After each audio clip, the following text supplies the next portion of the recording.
All right then. Looks like we're headed back to the Frostbite Fortress. My guess? We get there a day or two ahead of Raarh and the survivors. Maybe more, depending on how long it takes them to destroy the structural integrity of that gargantuan mine. Yeah, I don't see any reason to hang around. It's been lovely in the we almost died but got what we needed to do done kind of way. But all good things must come to an end. No point in us lingering there once we finished interrogating Allar. Got too much to do. Okay, I'm just gonna say what we're all ignoring. We've got a walking magical warhead gagged inside a tin can on Raarh's back, and we're acting like a casual stroll is the play here.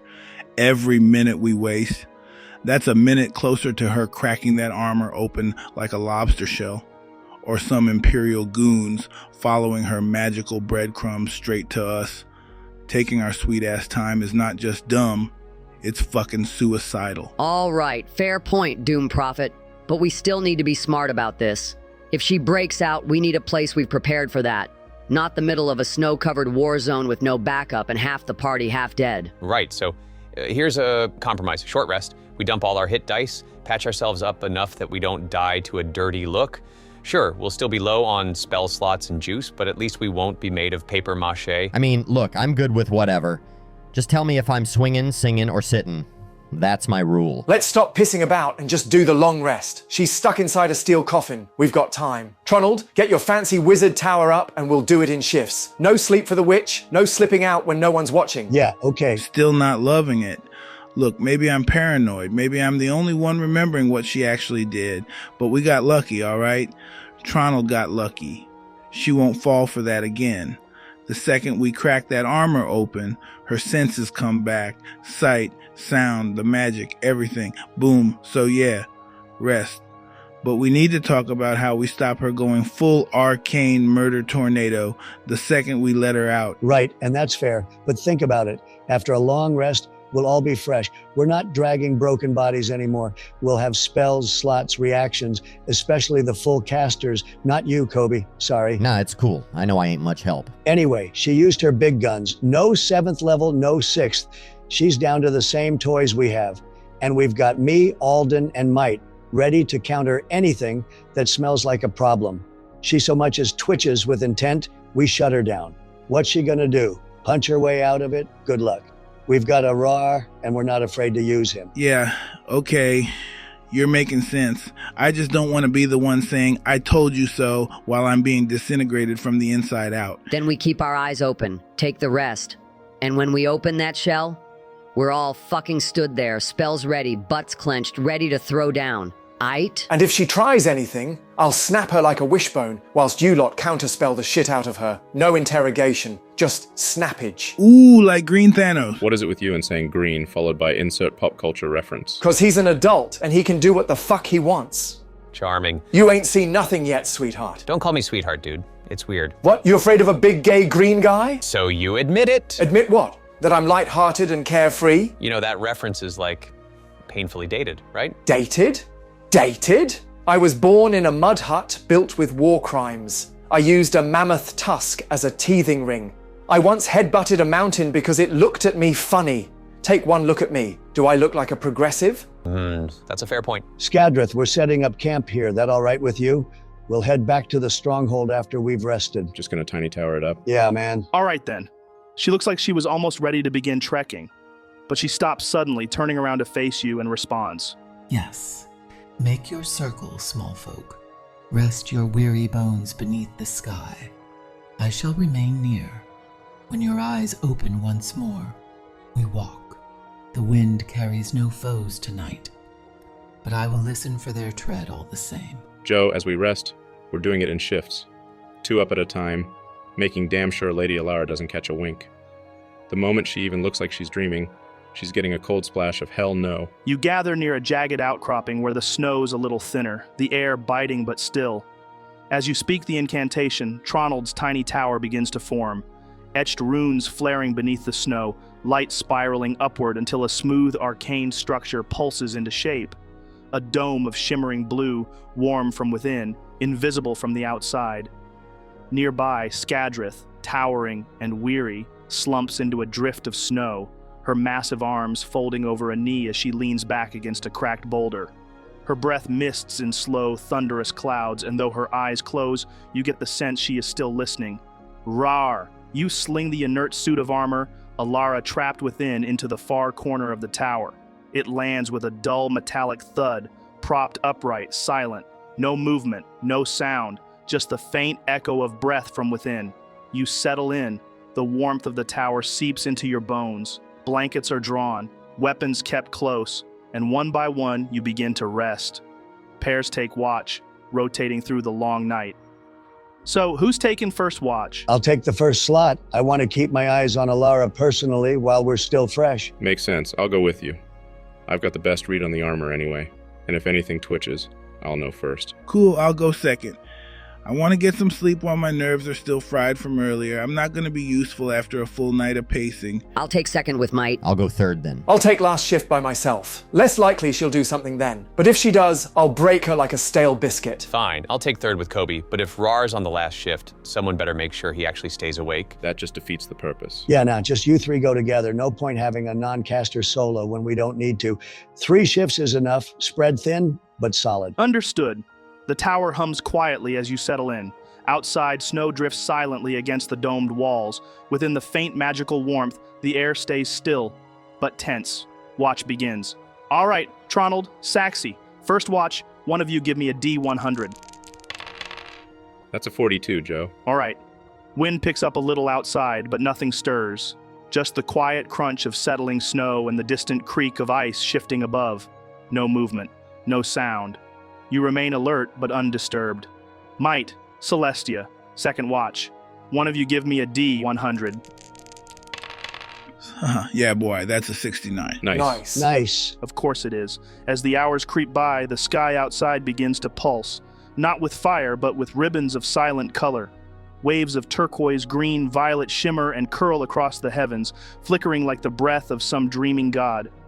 It spills across the snow like liquid starlight, painting the frost in ethereal hues. Well, damn, that's romantic. You know, if this were a date, this would be the part where we hold hands and I dramatically whisper some deep, vulnerable shit about how I've never felt this way before. If this were a date, Mite, I'd be using silence on myself and blindness on you. Soak in the lights, shut up, and do your job. Can't do that. Both are concentration. Then I'll take your eyes out manually. Well, shit. Noted. No poetry, no flirting. Just the sky. Cold, judgmental sky. Thinking about it. It's like dating you already. Try me again, Mite. One more fucking time, and your black pudding's gonna be single. I think she's serious. I 100% am. Wait, how come you can hear him? I can't. I'm just assuming 2 things. 1 is that he's the one with common sense out of the pair of you. 2, if he's half as fucking annoying as you, he will be commenting on this interaction already. Damn. You're like fire wrapped in ice. I get burned in frostbite just talking to you. It's honestly impressive. Joe, please continue before I lose all sense of restraint and cast Fireball indoors. Right, last watch. Alden, Kobe, Raarh, you're up. One of you roll me a D100. That's 85, Joe. You sit in silence for a time, the stars overhead now clear and cold. Then, a low, resonant thrum hums beneath your feet, just enough to shift the air in your lungs. It's followed by a barely perceptible tremor. Not violent, not sharp, like the world itself exhaled. A pulse, then stillness. None of the others stir. What the heck was that? Dunno, felt like the ground stretched or something. Earthquake? Maybe. Too brief to be tectonic. You two stay here and keep an eye on Allar. I'm gonna take a quick look around. Joe, I step outside the tower. What do I see? Make a perception check. 13. That's enough. The cold bites as you step outside, snow crackling beneath your boots. You scan the horizon, and that's when you see her. Skadrith, the towering frost giantess, is kneeling in the snow just a stone's throw away. One massive hand pressed flat to the ground, the other cradling her chest. Her eyes are wide with awe, and a colossal smile stretches across her face, genuine, radiant. She looks utterly transfixed, her breath fogging the air in deep, reverent exhales. Hey, Skadrith, everything all right? We felt a tremor and heard a sound. I wasn't sure if that was just natural or something we need to worry about. Her voice booms with joy, soft but vast like a glacier groaning to life. They are alive, small one. The ancient, the forgotten, the one who was bled The mountain stirs. Their heart beats once more. Joe, I take a few steps closer to her. That's incredible. Can you hear them? Are they speaking to you? Not in sound, in stone, in frost, in the marrow of the world. Their words move through the ground like thunder through a frozen lake. I feel them, clear as breath. They thank us. They say not to grieve, for the fallen are embraced by earth and time, that those who gave their lives will be sung in the deep places, where wind never touches and fire does not reach. Even your people, small one, even they are gifted sanctuary and eternal peace. We saved them, human. We saved one of the first. She closes her eyes, snow spiraling softly around her, as if the land itself breathes with her. All right, Joe. I'm going to let her have this moment. I doubt my company is of any value, no matter how much she pretends it is. Plus, I'm needed back in there on Allar duty. You step back slowly, your boots pressing soft prints into the snow. Skadrith doesn't look at you, not because she doesn't notice, but because all of her breath, her heart, her very soul, is turned inward, listening to something ancient and sacred. Time continues, and finally your shift ends and morning lands, quiet and cold. No birdsong greets it, no golden sun, just a pale smear behind gray cloud dragging long shadows across the snow. The battlefield lies frozen, weapons half buried in frost, bodies still.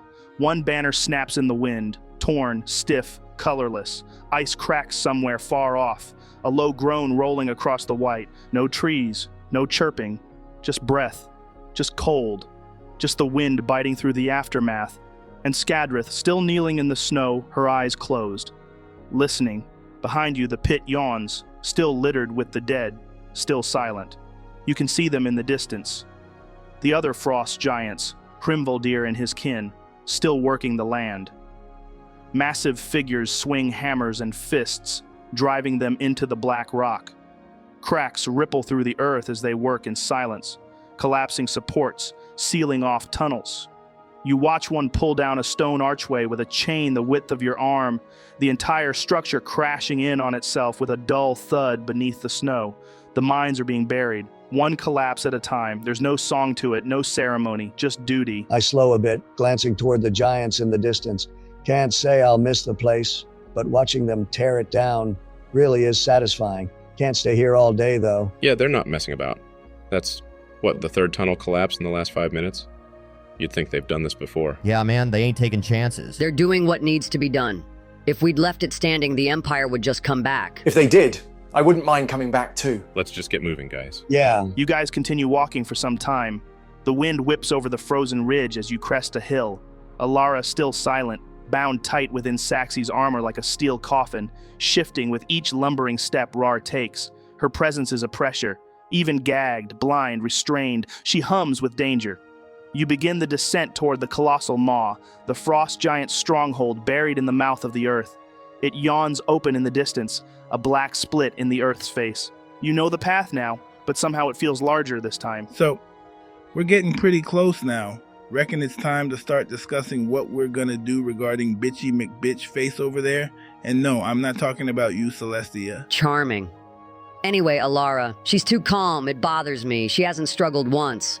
No screams, no threats. It's like she's waiting.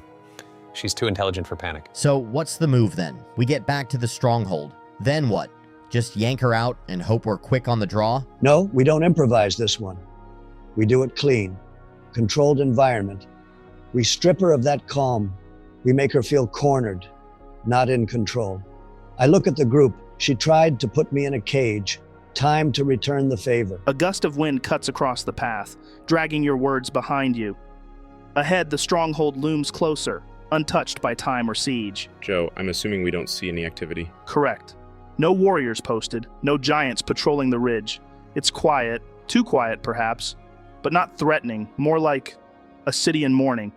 Probably because 80% of its population went off to fight and is still away. Before we get to questioning Allara, I need to say something. This whole ambush, black armored freak, Lady Allara showing up at the exact moment, knowing where we'd be, what we'd be doing, that wasn't coincidence. We were compromised, and I'm done pretending otherwise. All right, let's start with the obvious question. Who had the information? Who knew our movements? The frost giants? Doubt it. They've bled beside us. Raarh lost brothers. We can scratch them off the list right now. Yeah, agreed. Which brings us to the next guy, Asmo Prime, Zabras. Zabras? You're joking, right? No. Come on, you really think Zabras would do this? Yeah, there's no benefit to him in backstabbing us, none.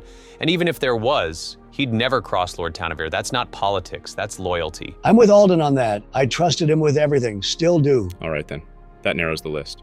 Which brings us to you, Kobe. Sorry, buddy, but you're next on the list. I rear back, blinking hard. Me? Brother, what the hell you mean me? I've been out here busting ass, same as the rest of you. I had roots growing out of places I didn't know I had when you found me. You think I was plotting some master plan while I was covered in moss and barely had pants on? He might have been a cockroach back in the day, but since he's been with us, he's been straight.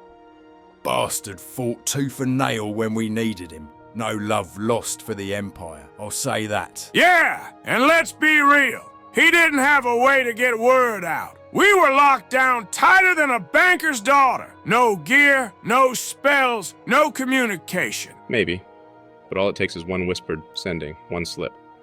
You'd know how to hide it. Sending? I don't even have access to that spell, man. And y'all think I'm the type to pull a double cross after getting my ribs caved in 20 minutes into the mission? Hell no. I ain't smart enough to sell you out and dumb enough to stick around after I did it. Look, I'm not accusing anyone blindly, but someone knew. Allar and the black armored bastard weren't just out on patrol. They were waiting. We need to figure out how, because if we don't, it'll happen again. There's one more possibility we're ignoring. I'm listening. You, Tronald. Okay, that's the dumbest thing I've heard all week. It's absolutely insane. Not you as in you egomaniac. Joe, I looked down at the sending device Tronald's been using. I meant that. You think the sending stone's been compromised? I think Allar knew too much. Not just where we were, when we'd be there, what we were after, our route. That doesn't sound like informants. That smells like scrying. Or worse, arcane surveillance piggybacking off something you've been carrying. Where'd you get that thing from anyway, guys? We got it off. A spy. Way back. Some low-tier agent we caught tailing us, then Saxy blew him to 1,000 pieces. Seemed like a good win at the time. And you've just been using it this whole time? Well, there's our leak. I run a hand through my hair, exasperated. Well, fuck. This is bad, like bad. We've said a lot over that thing, not just about Icehold, but our movements, our allies, everything. Best case scenario. If it is tied to Allar, maybe she kept it close to the chest. She doesn't strike me as the share the spoils type. Worst case, she had contingencies. Dead man switches. And all that info's halfway up a chain to the Emperor right now. If that's the case, the whole rebellion you had planned, the secret island, yeah, it's as good as fucked. Not to mention any messages you sent to Vizuriel. That fucker. Why didn't he tell me it was bugged? Surely he would have known. He's not some omnipotent being. With how much vested interest he has in you, I doubt it. Oh, wow. You take a man's gifts and suddenly you're defending him at every turn. Shut the fuck up, man. Both of you, shh. We will find out soon. We'll ask her straight and we make her answer. Joe, I guess we make our way inside the stronghold, back through the maw. Thinking about it, we should probably head for one of those cells we were locked up in. Cold, stone, isolated, honestly. Could be perfect. You didn't happen to grab those magic and power nullifying manacles while you were being a looter, did you? Nope.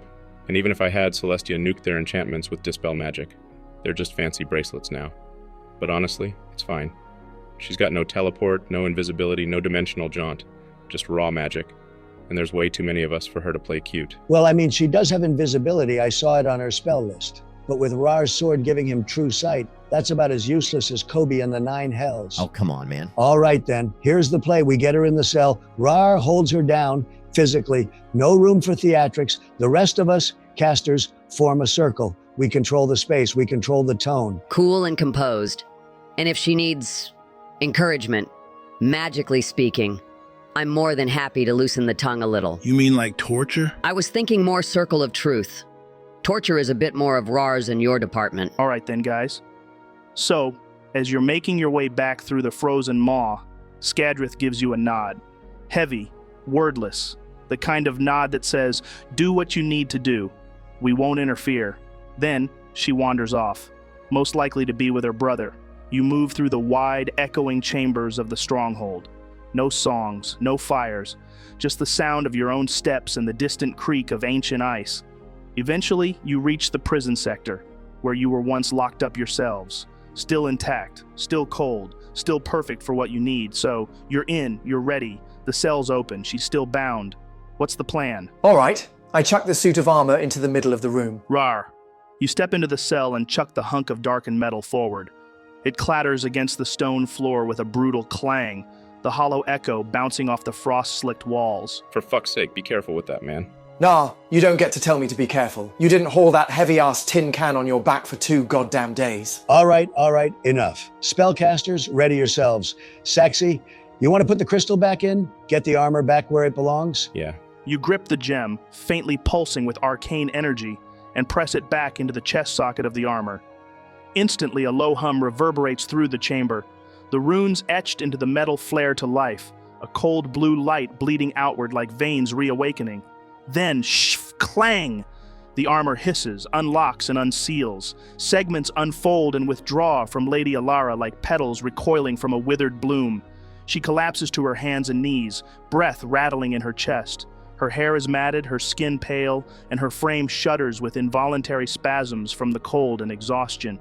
The armor pieces whirl midair and slam into place around you, Saxy, reforming with precision and ease, like they never left you. All right, just in case, I'm tying her up. Wrists, ankles, and keeping the blindfold on. No sense giving her any advantages. Gotcha. She doesn't put up a fight. So, here we are then, Allara, together again.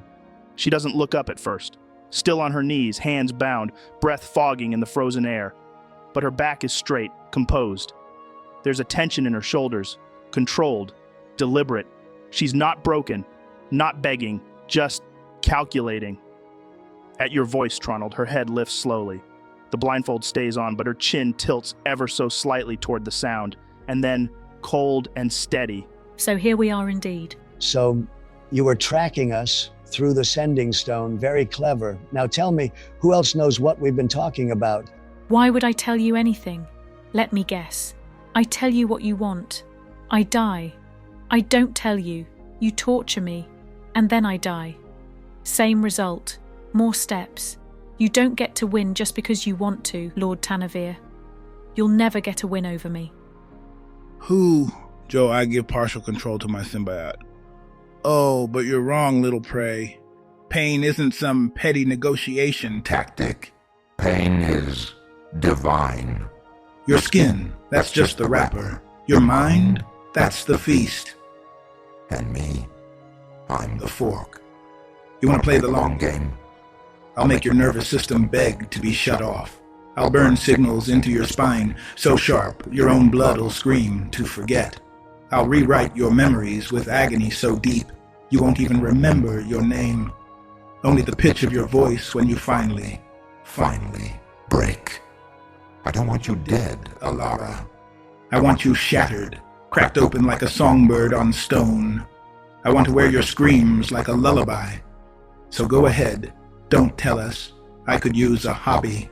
Never gonna be able to get used to that. All right then, man, give me an intimidation check with advantage. That's a 17 total. Okay, noted. So, she doesn't flinch. Not a twitch. Just sits there, bound and blindfolded, spine straight like a soldier awaiting judgment. For a moment, you think Mite's words haven't even grazed her. She's motionless, calm, almost serene. Then her jaw moves, barely. A slow, deliberate clench. A breath hitches. A faint tremble runs across her shoulders, so slight it could be the cold. Then you see it, a thin line, dark, glossy. It spills from the corner of her lips and winds down her chin like melted wax. A drop hits the stone floor, pat, then another. What the hell's happening? Is that blood? Did she do something? The blindfold sags slightly, soaking red at the edges and tips. Her breath grows shallow, chest hitching. The color drains from her face as her head slumps forward. She's bitten her tongue, clean through. Shit! Whether she hoped it would kill her, silence her, or buy her time, you don't know. But one thing's certain, she'd rather bleed than talk. Whoa, that's fucking rad. I mean, some serious commitment to the bit. That's not commitment. That's a contingency plan. She knew this could happen. Yeah, bitch just ate her own tongue like it was a mid-morning snack. That's a level of psycho I do not want to meet in a dark alley. or a lit one. All right, enough. Joe, I kneel down, gently, okay, and cast Cure Wounds. I want to stop the bleeding. You press your hand to her neck just below the jaw. The warmth of your magic pulses outward, soft gold light mingling with deep red seeping into her skin. The bleeding slows, then stops. The color returns to her cheeks, her breathing steadies. She doesn't resist, doesn't flinch, just sits there, head bowed, mouth sealed in blood and silence. Joe, I wrench her jaw open, like I'm prying apart 2 bits of burnt cheese stuck to a skillet. And hey, sweetheart, if this is still part of the torture plan, just a heads up, I ain't washed these fingers in years. What do I see in there? Is the tongue gone? Oh yeah. The inside of her mouth is a wreck. Where her tongue once was, there's now a blackened, half-sealed stump, partially cauterized by Celestia's magic. The wound is closed, sure, but not clean.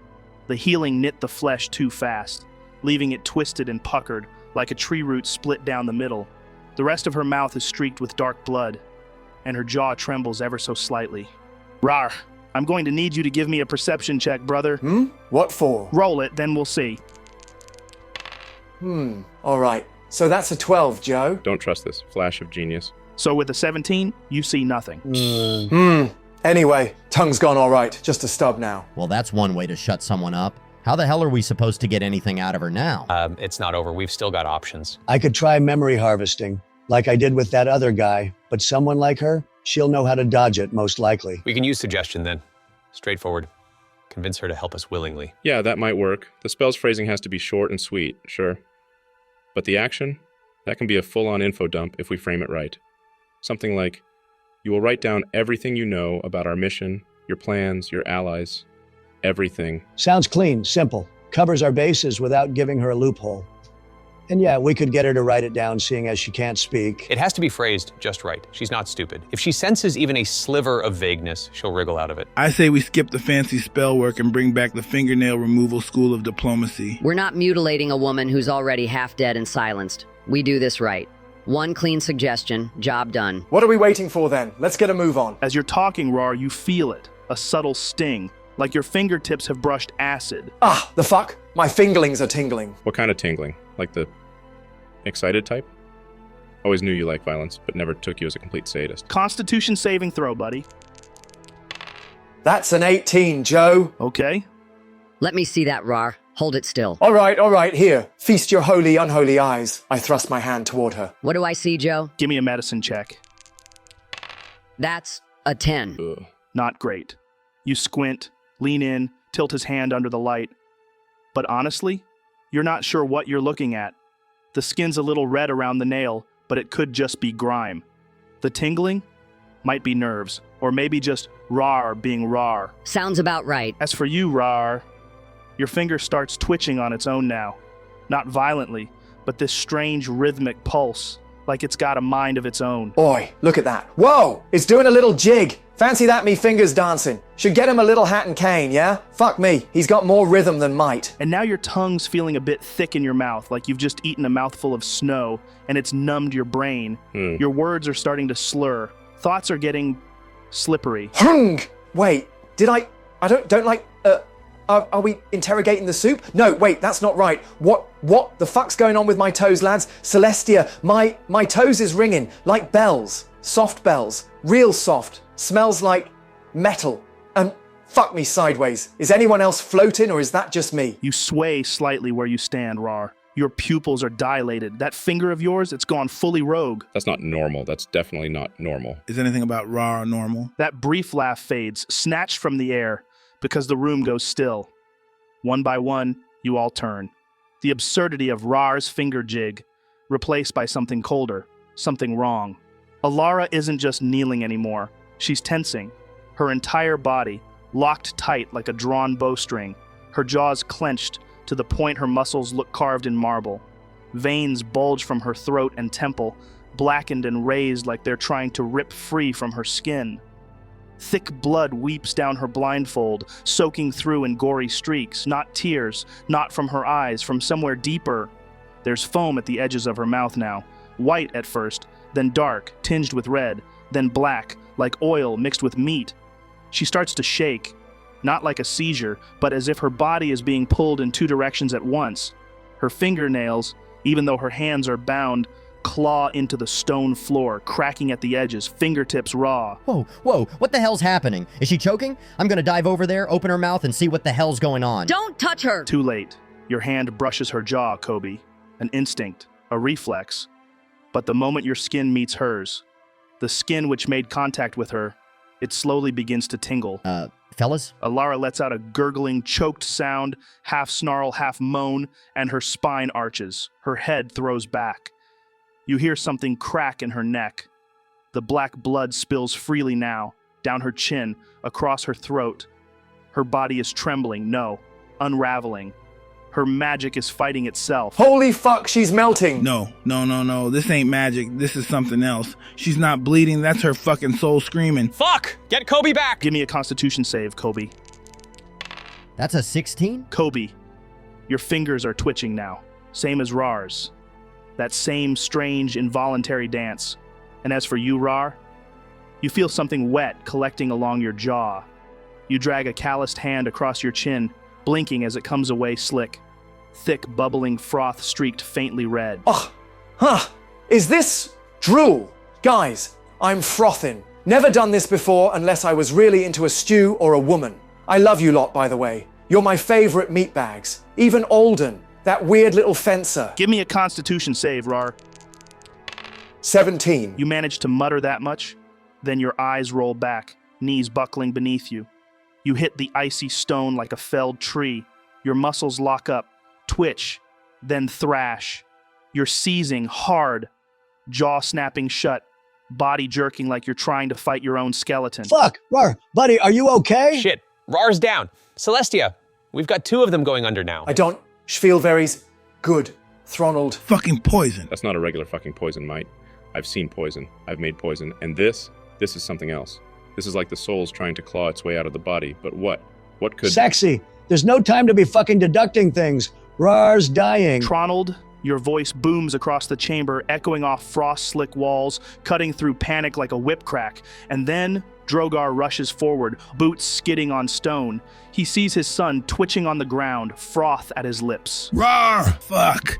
Joe, I let it take partial control. Arms stretch, shadows harden, and I lunge at Drogar. You attempting to restrain him? Yeah. Give me a strength check. That's a 14. All right. That's enough. The moment Drogar reaches for his son, he's hit with a wall of flesh that shouldn't be. From Mite's back, the symbiote erupts, thick tendrils twisting like blackened cords of muscle. They slam into Drogar's chest, legs, arms, lift him clean off the ground, and slam him against the icy wall like he weighs nothing. The stone cracks behind him.